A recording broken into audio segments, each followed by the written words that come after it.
When I was in technology, 2003, I was building campuses for my company. So I was basically in real estate, but I was a technologist running a real estate technology company, building these large custom campuses for our personal need, well, for our company's needs, right, using the company's money. So there were no investors. We were the investor ourselves. So when we're building these campuses, I got interested in real estate, learned about the depreciation benefits, and they were great for me because I had the big fat tech salary, 50% taxes. I live in California, so 50% of my salary was taxed. I saw the depreciation benefits. I'm like, ooh, this is great. I got to do more real estate, right? So I started doing real estate, after building those 6 campuses and getting those depreciation benefits. And I'm doing predominantly single family real estate. And I'm basically, like any other good data scientist tech, I'm mining websites, I'm spidering the Department of Labor website, and I'm making copies of the Zillow website and taking all of that data and mashing it and trying to see patterns in the data. Like any good data scientist, we're trying to read the tea leaves. Because one of the things that data scientists do differently is they come up with a hypothesis and then they use data to test it, right? So they don't just go out and willy-nilly invest somewhere just because it's 10 minutes away from their house or because somebody said it. They want to create a hypothesis and then test it. So I went through this process of testing a lot of hypotheses, and then I started publishing my results on the web, and people really liked what I was doing because I'm in Silicon Valley. Everyone around me is a geek or a dork, right? Take your pick, right? So we only come in 2 varieties here, geeks and dorks, right? So, or there's a third variety, people tell me uber dork, right? So amongst in this land of all these geeky people, I was like micro famous all of a sudden because I was basically taking hundreds of real estate metrics and I was applying them to hundreds of different cities and publishing my results. And so initially it started with people calling me to local meetups to present my ideas. And I've always been an entertaining presenter because I realized that, numbers are boring. So you really have to break it down to something that people can understand, right?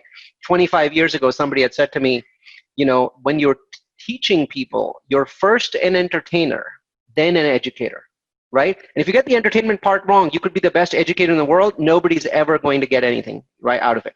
So I learned that lesson well. So when I'm teaching, I'm entertaining people. So people found it fun, and so local meetups started calling me in, and then podcasts started calling me, to do podcasts. I think this is my 120th podcast that I've done.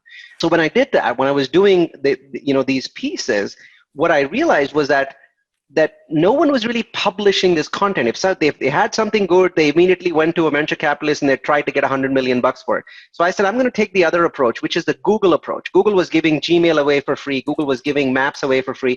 I'm like, I really like this approach. I have no idea how to monetize this, but I'm just going to, I don't have to make any money because I'm a tech guy. I have a big fat salary. I'm just going to start giving stuff away. So I started building toolkits and then started building courses. So I built the toolkit. I called it Real Focus, and it's a data-driven but very simple methodology on how to figure out the best cities and neighborhoods in the U.S. to invest in. And then I said, the toolkit's good, but I should actually turn it into a course, and I should give the course away for free. So I put the course on my website, and there were 100 people taking it every year. And I'm like, no, this doesn't work well.